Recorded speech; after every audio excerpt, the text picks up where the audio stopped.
just when you thought the story was over. Welcome to Watch Mojo, and today we'll be counting down our picks for the top 10 things we learned from Tiger King and I. Who should play you? I mean, I still go back to the kid who played Johnny Tsunami just because of looks. Right. I mean, he looks just like me. For this list, we'll be looking at the most noteworthy reveals and bits of information we learned from the special 8th episode of Tiger King, in which actor-comedian Joel McHale interviews various people who featured prominently in the hugely successful Netflix original docuseries. Did Joe ever try anything romantically with you? No. Joe's type is young and dumb. He wants them 17, 18 years old. Number 10, Rick Kirkham says Joe is terrified of big cats. This guy plays with tigers. He's a gay cowboy. He shoots his gun. Considering the latter is the self-crowned Tiger King, this is a pretty damning accusation on the part of Rick Kirkham. Joe Exotic has been judged guilty of many things: attempted murder for hire, animal abuse, being emotionally manipulative, and having committed a litany of crimes against fashion. But for all his shortcomings, there was one thing we had to give him. He clearly knew his way around big cats. Well, not according to Rick Kirkham. The producer claims that a major omission from the docuseries is that Joe is, quote, scared to death of lions and tigers, the very same animals upon which he built his reputation. In the shots that you see in there where he's in with the two tigers, the white one and the other one, the white one is blind and the other one is on tranquilizers. Kirkham claims that when Joe was shooting footage in cage with two tigers, one was blind and the other was tranquilized. It's idiotic to think how he's become famous as the Tiger King when he's so terrified of big cats. Number 9, Rick Kirkham has moved to Norway. Let me just show you. This is just the paper, the newspaper that came out yesterday. Sometimes you just need a clean start. And after living on site at GW Zoo amidst all of Joe Exotic's madness, and committing countless hours to filming a reality series only for it to go up in flames, Rick Kirkham had apparently had enough. In fact, after the studio burned down, taking his footage with it, tragedy struck yet again when Kirkham lost his home to yet another fire. Well, it had seemed that the troubled journalist and producer has finally found a quiet place to lay his hat. He moved to Norway, where he married his current wife and works as a freelance reporter. I fell in love with a Norwegian girl a few years ago and thought I'd take advantage of the disaster and just come marry her and move here. Of course, the explosive popularity of the docuseries has made him instantly recognizable, even in his newly adopted home. I can't even take a walk down at the fjord without somebody walking their dog coming by, pointing, going, "That's him, that's him." Number 8, Jon Rinky has a divorce pending, but the pandemic stands in his way. I'm actually not divorced yet because of the COVID. That all got put off, so we get back into a normal routine. I can get divorced, and I have a new girlfriend now. We're living in wild times, and as its popularity has proven, Tiger King is the perfect larger-than-life distraction to help the masses get through quarantine. While it's easy to imagine these big personalities existing within the bubble of the docuseries, this episode serves as a reminder of the fact that they're still out there living their lives, and this pandemic has affected them as much as anyone else. I don't consider myself a celebrity. I just think I'm a guy on a damn documentary. I don't know. Jon Rinky's skeleton pal has seemingly had to forfeit his place in the passenger seat to make room for Jon's new girlfriend, whom he intends to marry. The only issue? Efforts to officially divorce his ex-wife are at a standstill because of the pandemic. Is she like, I can't believe I'm dating a celebrity? Yeah, we're both actually saying that. Number 7, Jeff and Dylan got into a fistfight after Joe went to jail. Jeff Lowe took over the zoo from Joe. Did you get along with Jeff? I did at first, but then he thought I was talking to Joe while Joe was incarcerated, and I quit the same day Joe quit. Though Jeff doesn't bring it up in his interview, we learned from Jon Rinky that the new zoo owner actually got into a physical altercation with Joe's latest husband, Dylan Passage. Apparently it happened the day that Joe left and saw the two men getting scrappy as they rolled around in the parking lot. According to Rinky, this brawl lasted 15 minutes, which, as anyone who's been in a fight will tell you, is about 15 times longer than they typically last. Host Joel McHale understandably can't help but poke fun at this fact, suggesting that Jeff and Dylan likely aren't very good fighters if neither could end it sooner than that. Jeff and Dylan got in a fist fight in the back parking lot, and they rolled around for 15 minutes, and that's when I made my decision to leave the same day. Yeah, and that's a very long fist fight, 15 minutes. That sounds like two of the worst fist fighters I've ever heard of. Number 6, Jeff thinks the show made him out to be the villain. All these guys come to me when they're in trouble, like Joe, and then as soon as I help them and I no longer help them, they turn on me.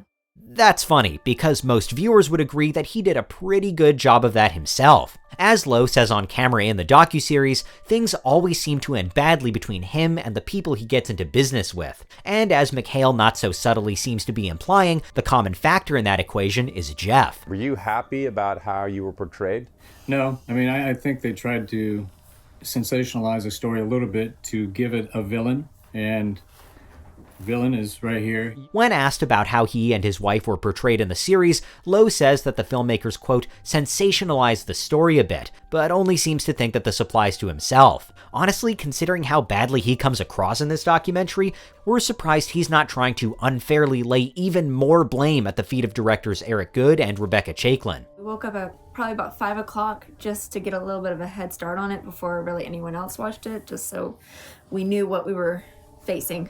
Number 5, Eric was often the one forced to put the cats down. It's been in the back of my head, and I think about it a lot. A lot of times when we put cats down and they'd use me. One of the more shocking reveals in the docuseries is that Joe Exotic was euthanizing his big cats. He openly admits to doing so, but this interview with head zookeeper Eric Cowie does make it sound like cats being euthanized was far more common an occurrence than Joe would have you believe. Eric expresses serious regret about the things he was asked to do while working for Joe. Sometimes I swear they're like, dude, you let me down, kind of thing. You know, I could see it in their face and their eyes.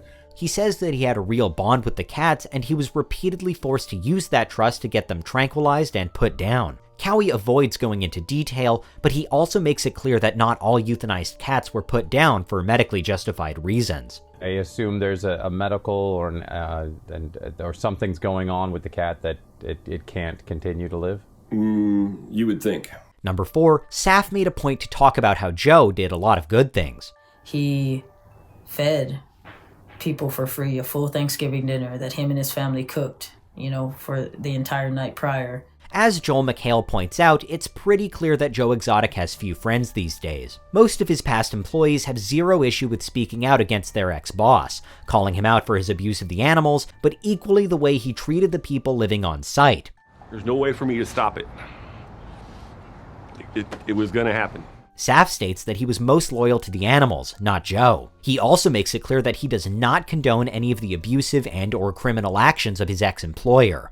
But Saf also thinks that he doesn't get enough credit for his kindness, generosity, and commitment to helping those less fortunate. Saf seemingly supports the court's decisions, but also doesn't want to see Joe spend the rest of his life in a cage. I've seen him give the jacket off his back for people, and I think that wasn't highlighted enough. Number 3, Joe spoke to a shaman after Travis's death. What Joe did is he spoke to a shaman.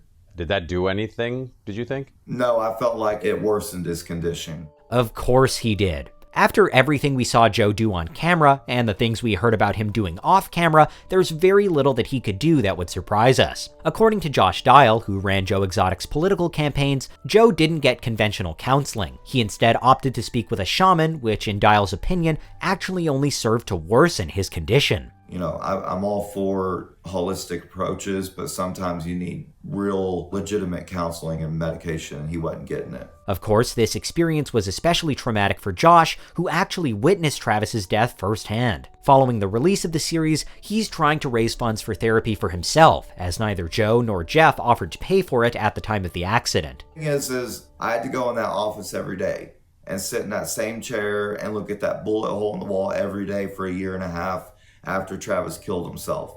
Number 2, John Finley was not happy with how he was portrayed. Now, there's something, the way I'm looking at you, there's something different looking about you.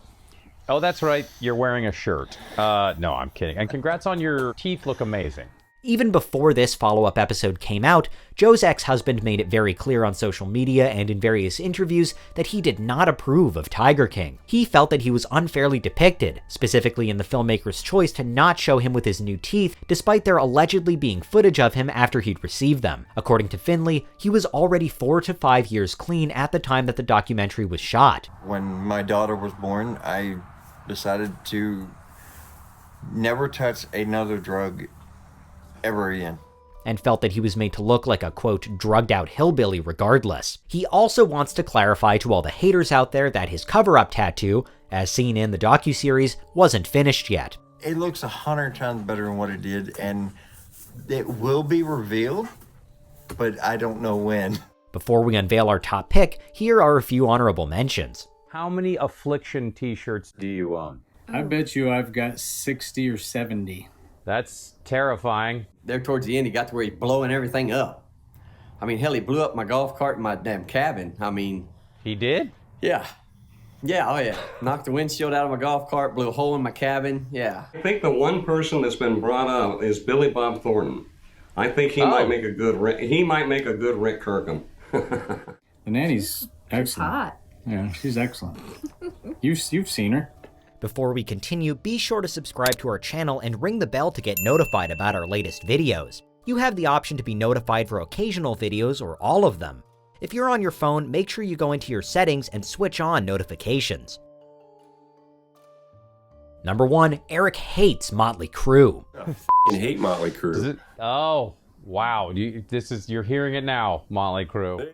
Really? Because the haircut suggests otherwise, and between him and his ex-boss Joe Exotic, they look like a couple extras from a Motley Crue video circa the mid-1980s. But hey, this show is all about the shocking twists. Number 1, Rick Kirkham's horse story. There's a story that I've told a few people about a horse. This old woman had a horse in a horse trailer she pulled in one day. In all seriousness, if there's one thing that really stuck with us after watching this bonus episode of Tiger King, it's this painful anecdote. Reflecting on Joe's history of mistreating animals, Rick Kirkham recalls a day when a woman brought Joe to her horse. Unable to take care of the creature herself anymore, she pleaded with Joe, tears in her eyes, for him to give the aging horse a better life grazing in his fields. And she cried, and he said, just unhitch the horse trailer and we'll bring it back to you tomorrow. We'll give the horse a great little life out here. Joe reassured her, and no sooner had she left than he proceeded to shoot the horse and feed it to his tigers. It's a shocking story that underscores Joe Exotic's apparent tendency towards deception, emotional manipulation, and of course, animal cruelty. It was unbelievably cruel. Unbelievably cruel. It's unreal. Do you agree with our picks? Check out this other recent clip from WatchMojo and be sure to subscribe and ring the bell to be notified about our latest videos.